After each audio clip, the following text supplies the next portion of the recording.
Evan never thought his first space mission would end with fire and fear. The ship shook violently as alarms screamed around him.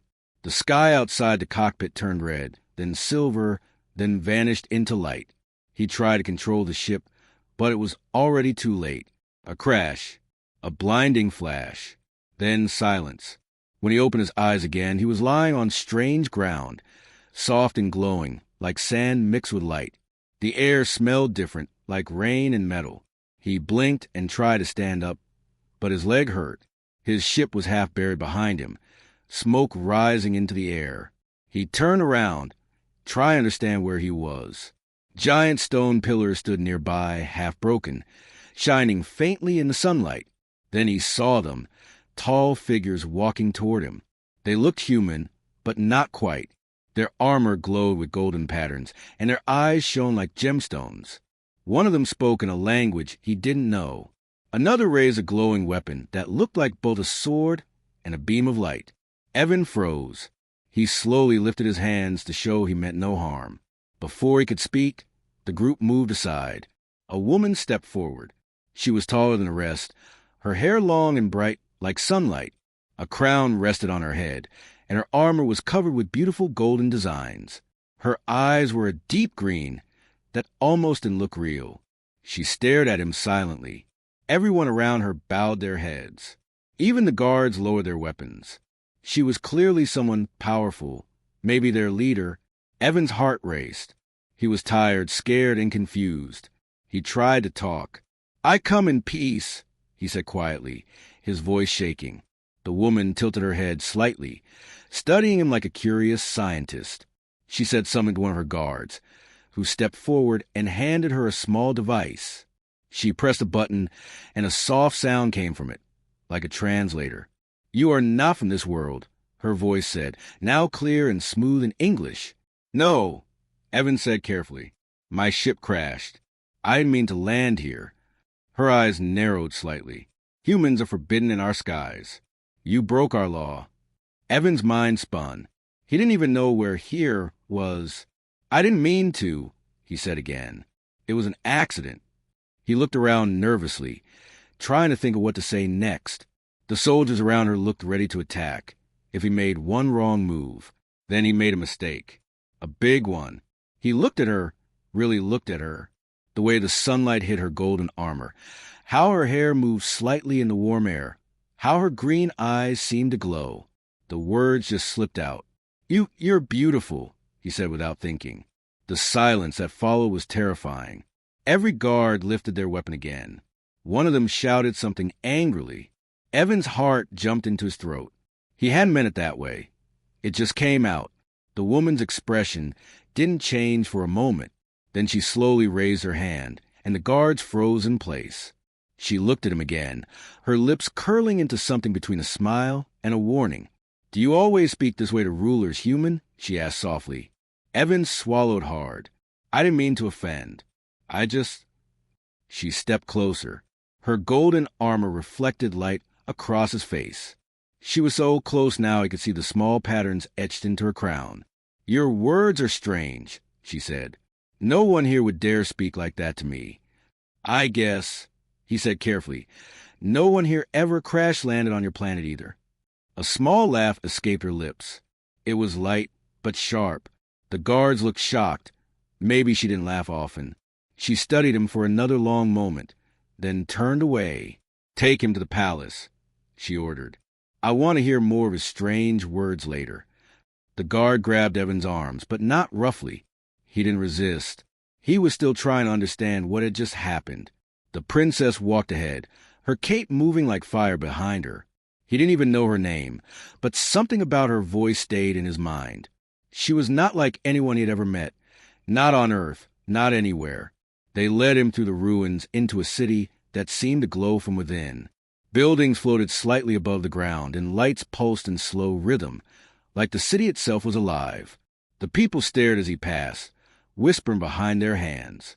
He caught pieces of their words. Outsider, danger, the cursed sky man. None of it made sense to him. Finally, they reached a massive palace made of white stone and glass. The walls shimmered like water. Inside, The air was cool and filled with soft music that seemed to come from nowhere. The guards locked him inside a small room, a cell, but not an ordinary one. The walls glowed faintly blue, and there were no doors, only light. He sat down, his mind spinning. What would happen to him now? He had insulted, or maybe impressed, an alien princess. He wasn't sure which.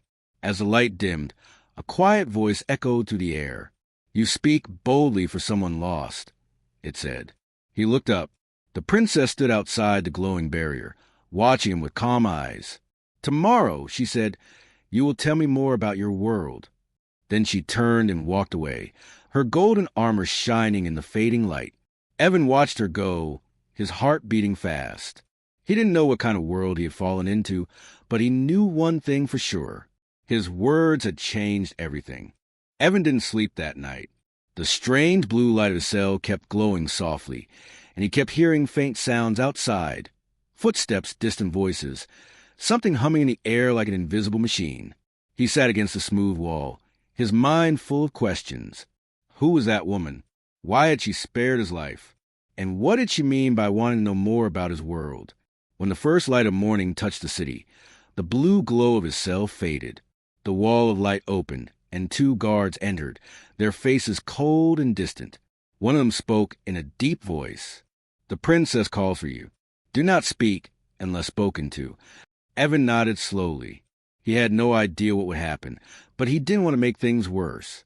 The guards led him through bright hallways made of glass and stone. Strange floating orbs lit their way, and every few steps he could hear a soft musical tone echoing through the corridors. At the end of the long hall stood a large door covered in gold symbols. When it opened, Evan's eyes widened. The princess was there, sitting on a high seat made of silver and crystal. Sunlight poured through the ceiling, making her armor glow like fire. Her eyes met his, calm and unreadable. "Come closer," she said.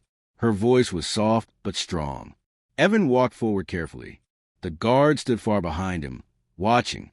He stopped a few feet away from her, unsure whether to bow or stand still. She noticed his hesitation and smiled faintly. "Humans still don't know how to show respect, I see." Evan tried to explain. "On my world, we greet with words, not with bows." "Then speak," she said, tilting her head slightly. "You called me beautiful yesterday. Why?" He froze. He hadn't expected her to bring that up so soon. "It was an accident," he said awkwardly. "I was nervous. I didn't mean to disrespect you." Her expression didn't change, but her eyes softened a little. "You humans say strange things when you are afraid."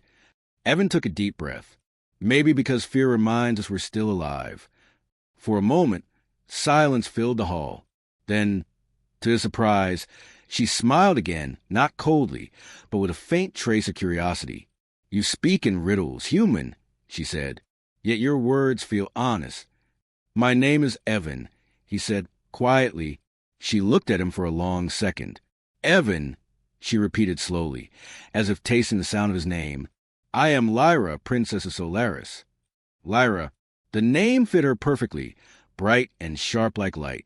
She stood and walked down from her throne, her long cape trailing behind her. "You crashed near the old ruins," she said. "No one goes there anymore. Those lands are cursed." Evan frowned. "Cursed?" "Yes," she said. "Our energy source, the heart crystal, once lay beneath those ruins, but it has been silent for many years. Without it, our people grow weak." She stopped in front of him, close enough that he could see the reflection of his own worried face in her green eyes. "Tell me, human, does your world have such power?" Evan hesitated. "We have machines, technology, but nothing like what I've seen here." She turned away slowly, looking out through the tall windows at the glowing city below. "Your crash disturbed the skies. The council believes it's a sign of war. They want you gone." "Gone?" Evan asked carefully. "Dead," she said flatly. The word hit him like a cold wind. He stared at her, his heart pounding. "And what do you want?" Lyra didn't answer right away. Then she said quietly, "I want to know if the stories about humans are true." "What stories?"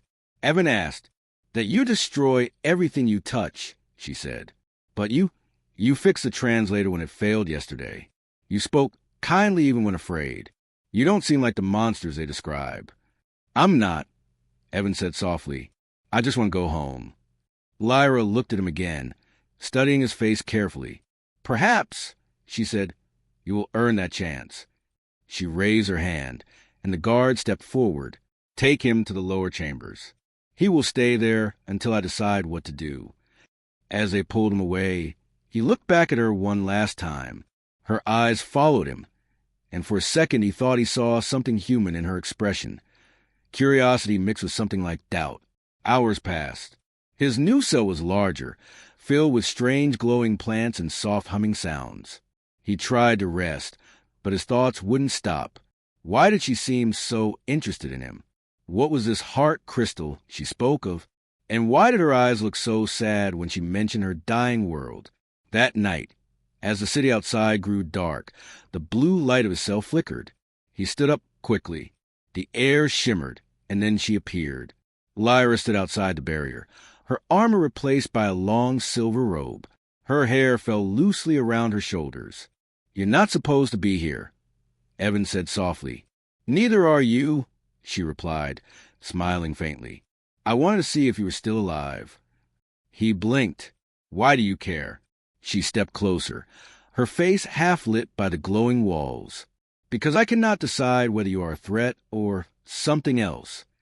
Evan frowned. Something else. Lyra's voice softened. Someone who might help my world instead of breaking it. Before he could answer, she turned and vanished into the shadows, leaving only a faint scent of rain in the air. Evan stood still for a long time. He didn't understand what game she was playing, but one thing was clear. The Princess of Solaris was not his enemy. Not yet. Days passed, and Evan began to understand more about the strange world he had fallen into. The city of Solaris was both ancient and advanced. Towers floated in the air, powered by crystals that glowed like stars. Yet the people spoke of gods and legends as if science and faith were one. Guards watched him wherever he went, but they no longer treated him like a criminal. It was clear that the princess had ordered them to keep him safe, or maybe just to keep an eye on him. Every morning, he was given food that shimmered slightly, tasting both sweet and metallic. Every night, he heard the hum of the palace, like the heartbeat of something alive beneath the ground.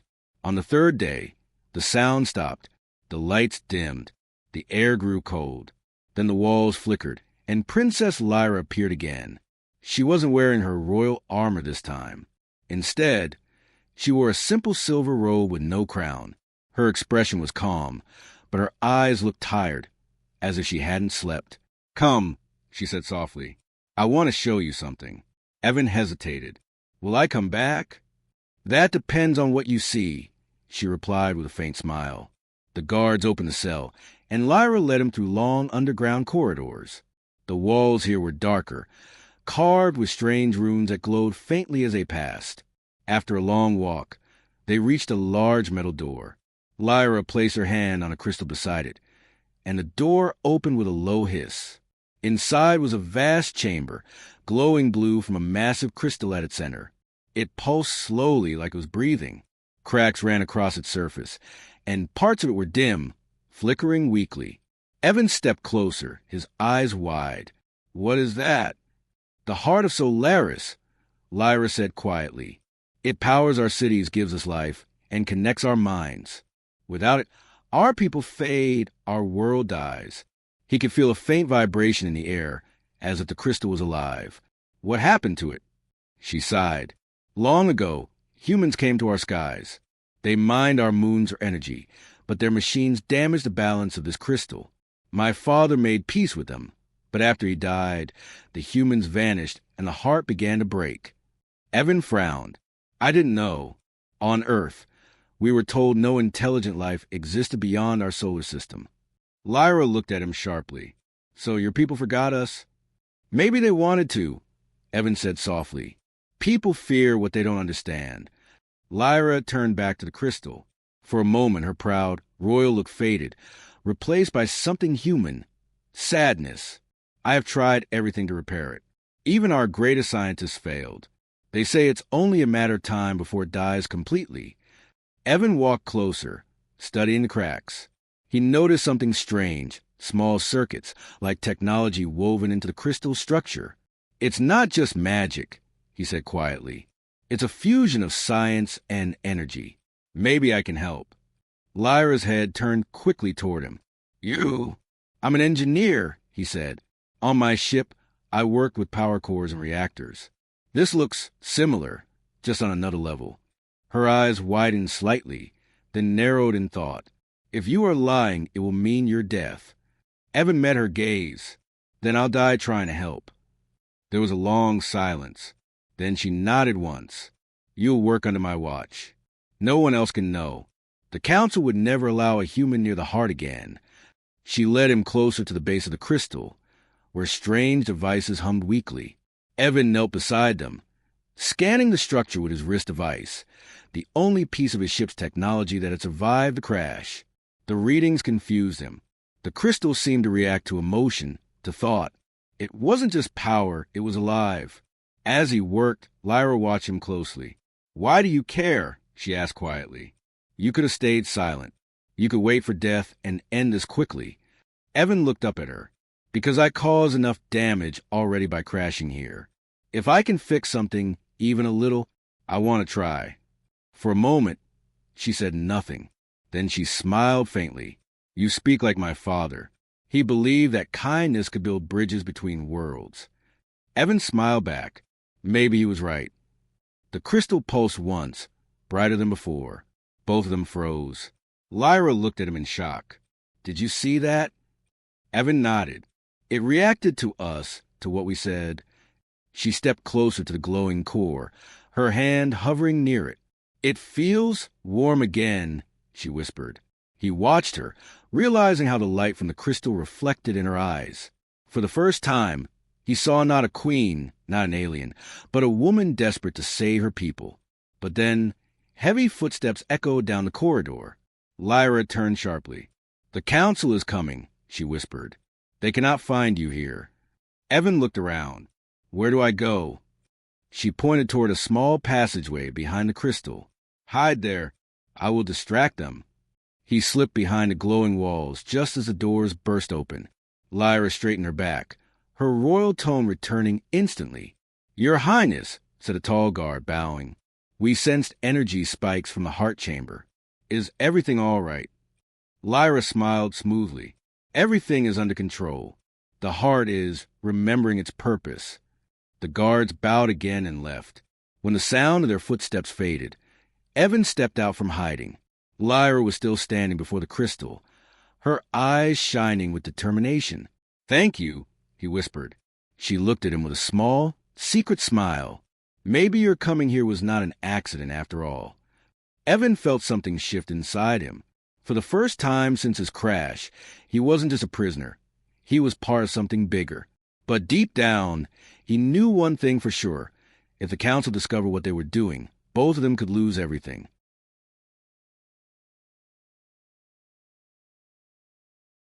Evan woke to the sound of thunder echoing across the city.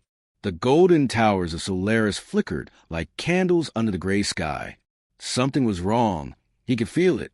The guards outside his chamber were speaking in hurried tones, their faces uneasy. For the past few days, Princess Lyra had visited him secretly, allowing him to study the heart crystal at night. Together, they had managed to restore a faint pulse of energy. But now, the city felt colder, as if the light itself was afraid. When the door opened, Lyra entered with a serious expression. She was wearing her black and gold royal armor again, the same one from the day they met. The softness in her eyes was gone. She looked like a ruler ready for war. You can't leave your room today, she said quickly. The council knows the heart has started to reactivate. They think you're the reason. Evan frowned. I am, but that's a good thing, right? I helped fix it. Lyra shook her head. Not to them. They believe the old legends, that human hands bring death, not life. They think you're corrupting the heart with your presence. Evan sighed and looked down. So what happens now? Lyra hesitated. They demanded your execution. For a moment, silence filled the room. The only sound was a low hum of the palace walls. Evan's chest tightened. And you? Do you agree with them? Lyra looked away. I am their princess, but I am also their prisoner. My words carry power, but not enough to silence fear. Evan took a step closer. You told me your people were dying.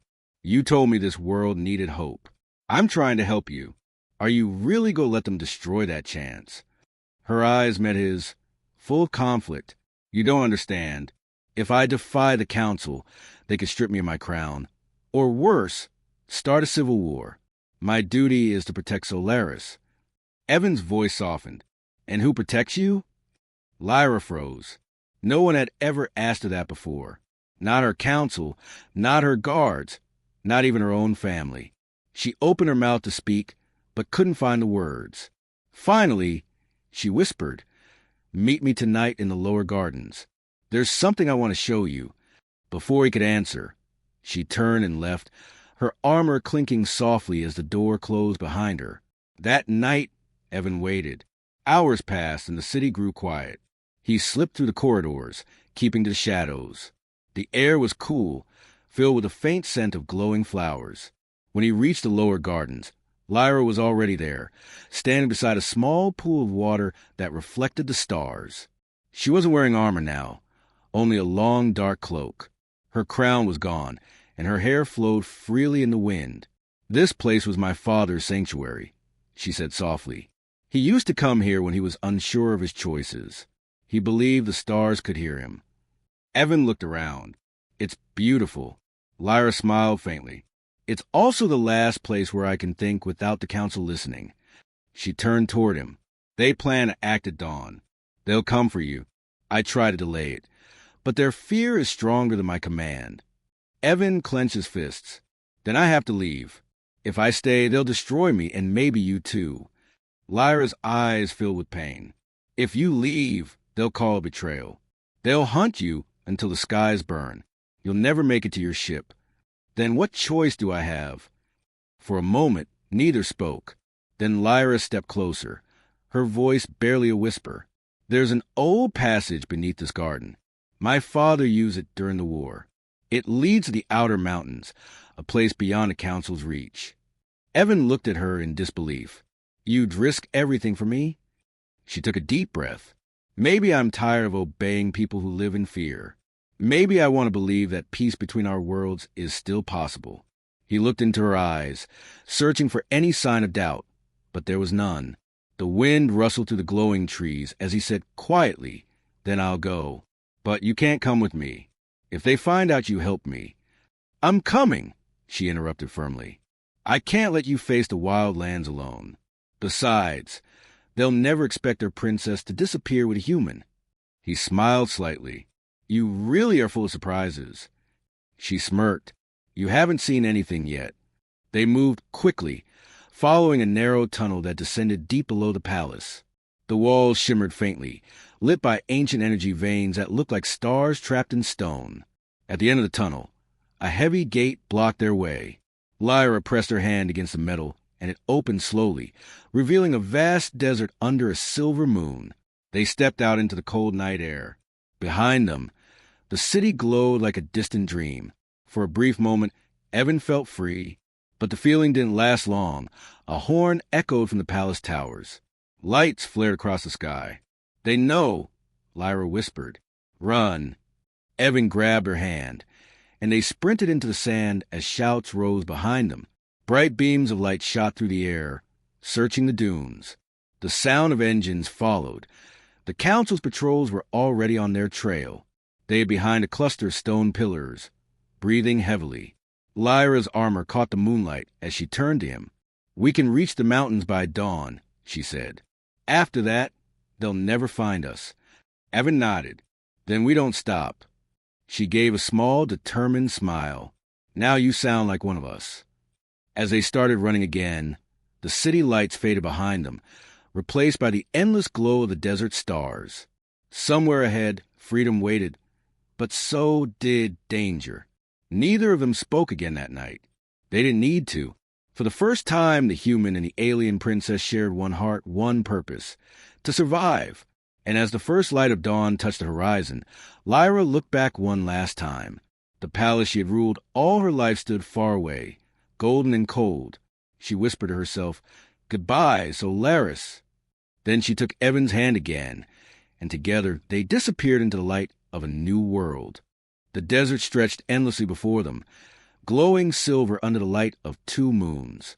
The wind was cold, carrying tiny sparks of blue dust that shimmered in the air like stars. Evan and Lyra moved quickly across the dunes, leaving the shining city of Solaris far behind. Every few minutes, Evan looked back, expecting to see ships chasing them.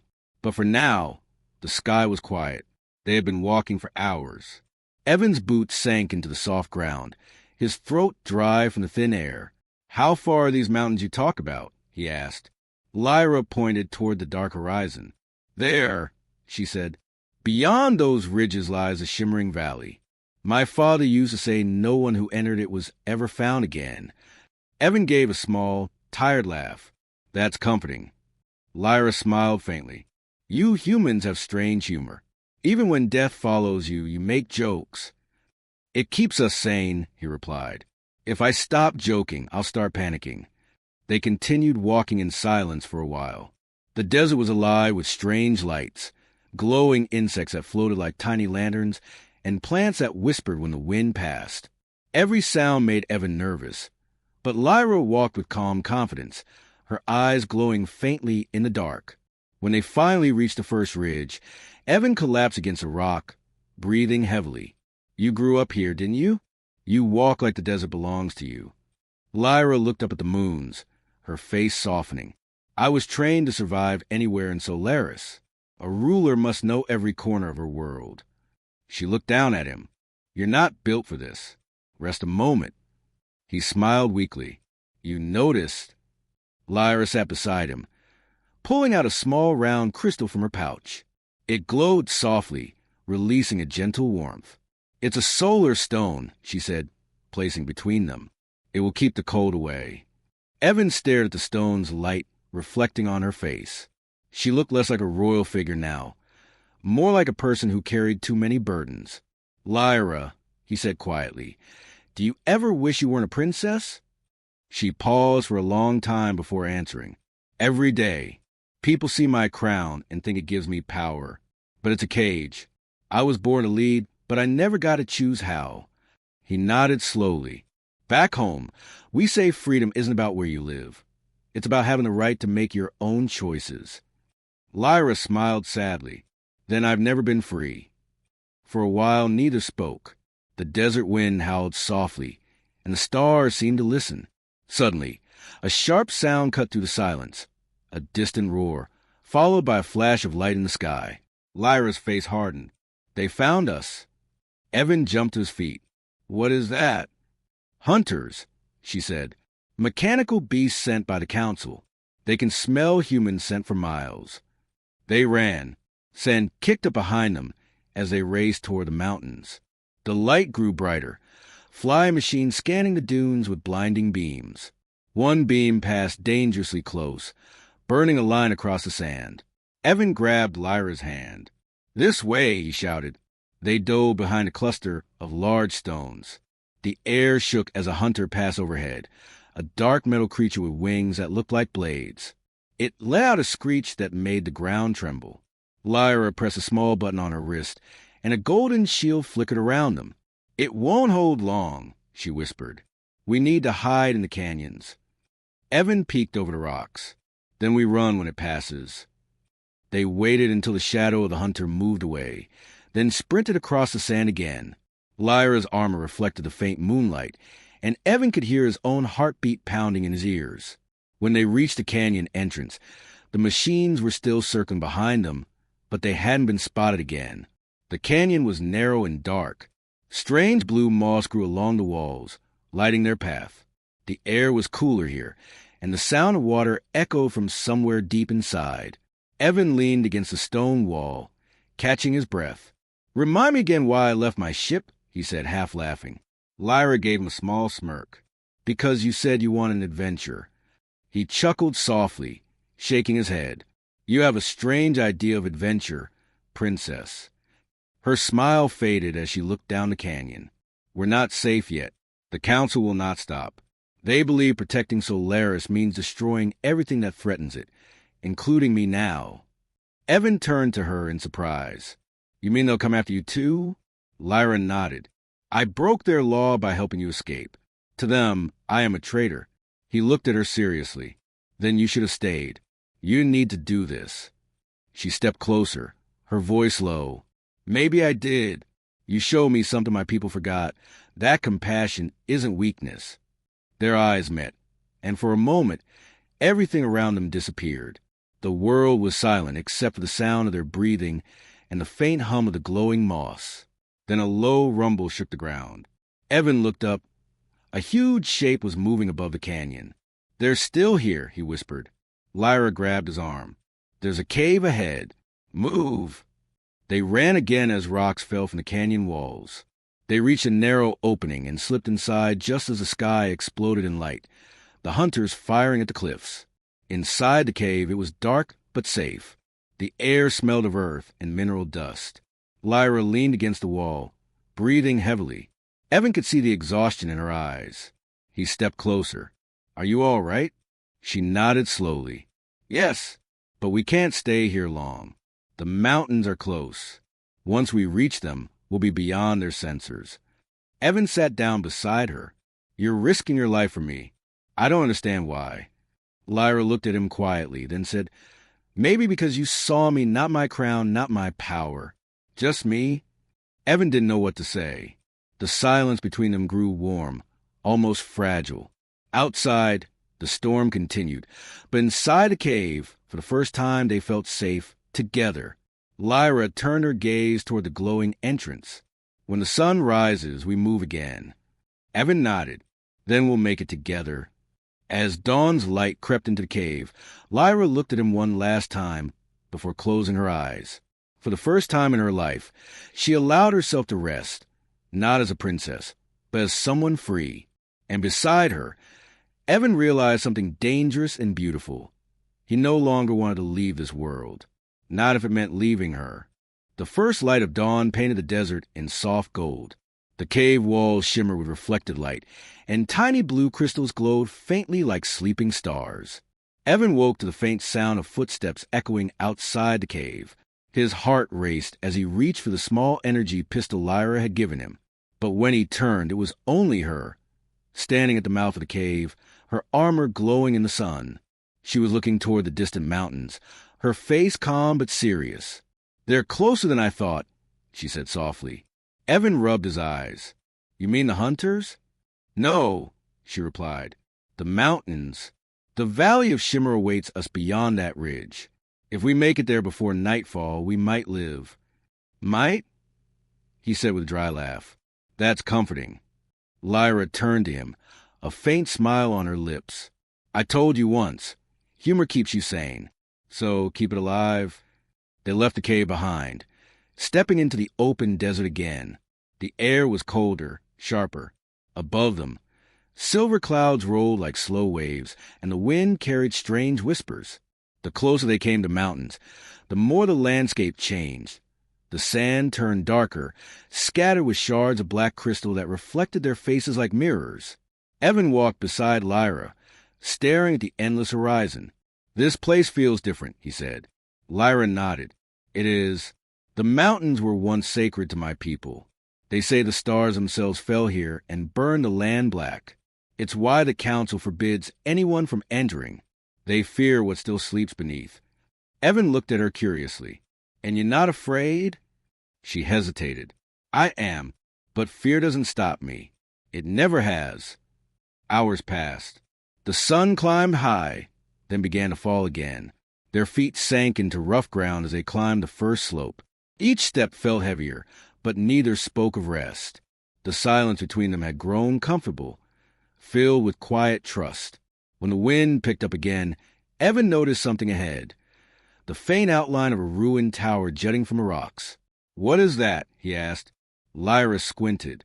An old watchtower from before the Great Divide. It could give us shelter. They climbed toward it. The tower was half buried in the mountain wall, its top broken and its surface covered in ancient carvings. Inside, dust floated in the air like mist. Strange symbols glowed faintly along the walls, and the floor hummed with hidden energy. Evan ran his hand across one of the carvings.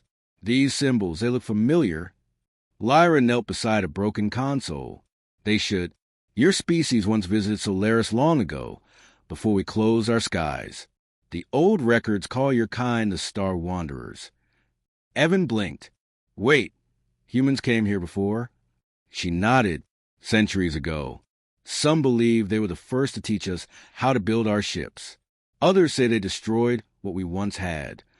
Evan stared at the glowing walls, speechless. So maybe we're connected. Lyra looked up at him. Maybe that's why fate brought you here.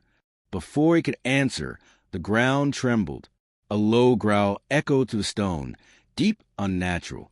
Dust fell from the ceiling. Lyra stood instantly, her hand on her weapon. Something's coming, she whispered.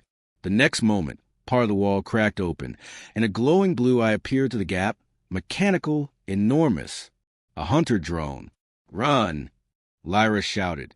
They dashed through the corridor as the wall exploded behind them. The drone burst through the stone, its wings slicing the air, red lasers flashing. Evan fired his pistol blindly, but the shots only bounced off its armor. This way, Lyra shouted, pulling him toward a staircase that spiraled downward. They rushed into the lower chamber, where the air shimmered with strange light. The floor pulsed like living metal. At its center stood a large, glowing orb, the same blue as Lyra's eyes. What is this? Evan asked, panting. Lyra stared at it in awe. The heart of Solaris. It's said to be the core that powers the entire planet. I thought it was a myth. The drone crashed into the chamber, metal claws scraping the floor. Lyra raised her weapon and fired, but the energy bounced harmlessly off its shell. The creature lunged toward her. Lyra! Evan shouted.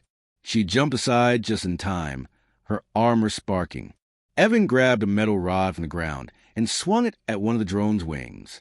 The impact made it stumble, but only for a second. Lyra looked at the glowing orb, then at Evan. The heart, it can destroy it, but it needs a human touch. The ancient systems were designed for your kind. What do I do? He shouted. Place your hand on it. Now! Without thinking, Evan ran to the orb and pressed his hand against its surface. It was burning hot, but he didn't move. The light flared, spreading across the room in a blinding wave. The drone screeched as its body melted into glowing dust. The tower shook violently. Lyra ran to Evan, pulling him away just as the orb's light dimmed again. When the dust settled, the drone was gone and the room was quiet. Evan looked at his hand. Faint blue lines glowed under his skin. What did I just do? Lyra stared at him, her voice trembling. You awakened the heart. It recognized you. Evan, this means you're part of the old bloodline, the one that built Solaris. He blinked, confused.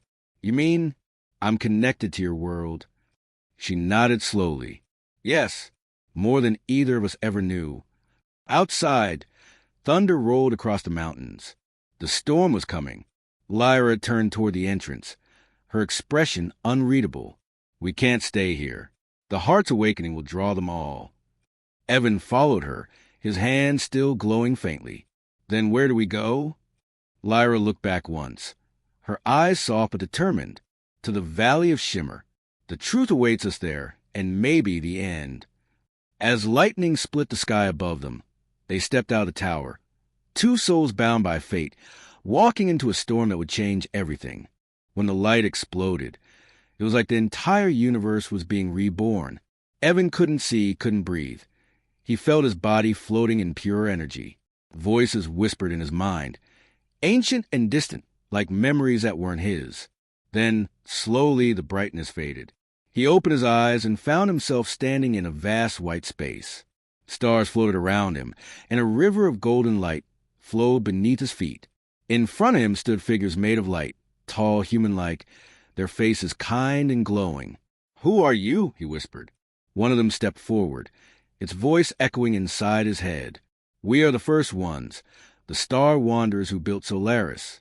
You carry our blood, Evan. You awaken what we left behind. Evan stared at them, his heart racing. Why me? Because your heart is pure, the voice said. And because she trusts you. He turned. Lyra was standing beside him, her eyes wide in wonder. "Evan, where are we?" "The core," he said softly. "We're inside the heart of your world." The figures looked at both of them. "Long ago, we created Solaris as a home for all life. But pride turned peace into control. The Council has forgotten why this world was made. Now, only one of your kind and one of hers can restore the balance." Lyra stepped forward. "You mean we can save Solaris?"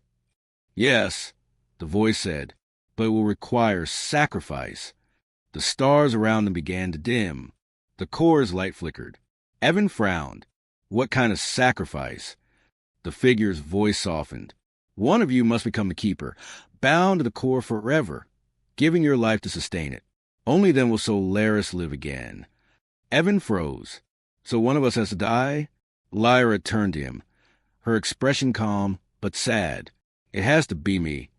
He shook his head instantly. "No, you've already given up everything. Your throne, your people, your safety. I'm not letting you do this." She smiled gently. "This is my world, Evan. I was born to protect it." "And I wasn't," he said. "But maybe that's why I was brought here, not to watch you die, but to help you live." The light around them trembled. Cracks appeared in the glowing floor, and the stars began to fall. The voice of the first ones grew fainter. "Choose quickly. The core cannot hold much longer." Evan looked at Lyra, tears burning in his eyes. "There has to be another way." She touched his face softly. "You gave me something I never had. Freedom. Let me give you something back. Life for your people and peace for mine." He grabbed her hand tightly. "If you go, I'm going too." She shook her head, tears shimmering in her glowing eyes. "No, you still have a future, a sky to return to. Promise me you'll tell your world about ours." Evan's voice broke. "Lyra, please." But before he could finish, she leaned forward and kissed him, a soft, glowing touch that felt like starlight. "Goodbye, Evan." She turned and stepped into the river of light. Her armor glowed brighter and brighter until her whole body became one with the core. The light spread through the entire space, turning everything gold and warm. Evan fell to his knees, covering his eyes as the brilliance grew too strong. "Lyra," he shouted, and then silence. When he opened his eyes again, he was standing outside the spire under a calm sky. The storm was gone. The valley was filled with new light, plants blooming, air shimmering with life. The world was alive again, but Lyra was gone. Evan stood there for a long time, staring at the shining valley. His hand still glowed faintly, a reminder of the power they shared. He whispered, "You did it, Lyra. You saved them."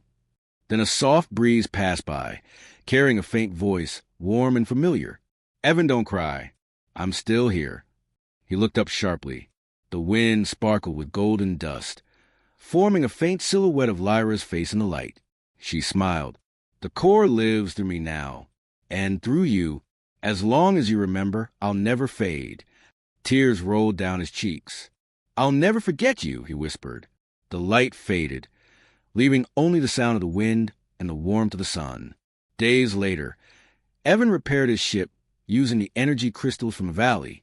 Before leaving, he stood at the edge of the mountains one last time, looking over the world she gave her life for. He whispered to the wind, "You called this world Solaris, but I'll call it what it truly is, Lyra's light." The ship lifted off, its engines glowing the same soft blue as her eyes once did. As it rose through the sky, the valley below shimmered like a sea of stars. Somewhere deep within the core, a faint voice echoed, gentle, eternal. "Safe travels, star wanderer." Evan smiled through his tears as the ship disappeared into the sky. And far below, beneath the golden ground, the heart of Solaris pulsed softly, alive, eternal, carried within the soul of a princess who had once smiled at a man from another world and taught him that even across galaxies, love can light the dark.